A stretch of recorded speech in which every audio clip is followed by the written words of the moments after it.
Hey everyone, welcome back to the channel. In today's video, I'm going to show you how to install Luts in Davinci Resolve. It's really simple and easy. First of all, open the Davinci Resolve, then go over to your project settings.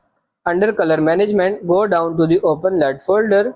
This folder here that opens up is where you want to drag in whatever LUT pack you have that you want to install. Here is pack of LUTs that I'm currently developing and I'm just going to drag it in, and then we are going to close all the windows. I'm going to hit update list.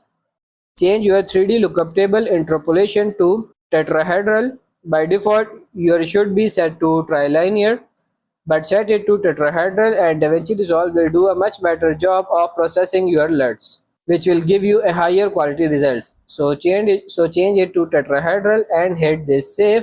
Now just go to the LUTs panel and you should find your LUTs already there, ready for you to use. So that's pretty much it for this video. That's how to install LUTs in DaVinci Resolve. I hope this video was helpful. If it is, like it and subscribe to the channel. Thank you.